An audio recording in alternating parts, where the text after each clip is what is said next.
I Job. just said, go ahead. Yeah, no, we did a whole men's group Bible study on Job about 2 years ago. And I learned so much about that, not just that book, but the different, like you said earlier, context, how much context matters, right? Not Yeah. just hearing not just hearing like a verse here or there, but like understanding like what does the Satan mean? And the Satan is really just the adversary, right? He was the opposition, and the whole storyline behind this example as to why this person was put through all of these challenges but kept coming back to God and never wavered, even though he had all these different challenges. And Yeah.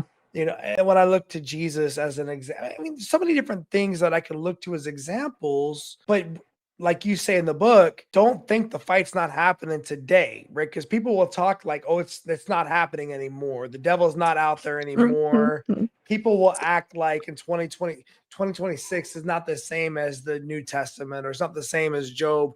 On the reverse, unfortunately, we're still seeing on the news today that people of faith are under attack, Yeah. right? And Yeah. that you talk about in the book where, the church, first of all, it's not paranoia to think that there's evil spirits in the world that are trying to compromise people. That's a fact, right? So you have to be prepared to spiritually fight back. And it's not going to be with like, I mean, what do you think is the best way to fight spiritual warfare? Is it prayer? Is prayer the best way to go? The word of God and prayer. The word of God and prayer. Okay, so the word of God and prayer, stay close to the word of God and pray, but then also recognize that I love where you said the church must go from silence to being bold. And I believe that in my heart.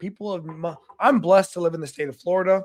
I call it the free state of Florida because, when I was in Guam during COVID, living on a federally subsidized island under all of the restrictions that we were put under, I remember watching Florida on the news and just being like, man, look at them.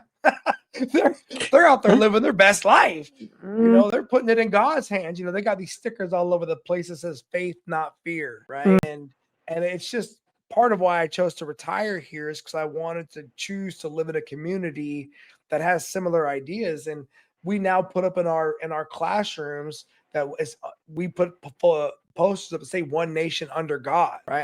And I think it's important that Christians and leaders of the Christian faith, especially the American Christian faith, which is ours, even though there's not really a nationality attached to it, but I think the American Christians have the lead right now for the world when it comes to following Jesus Christ. We've got to be unapologetic, right? Unapologetic.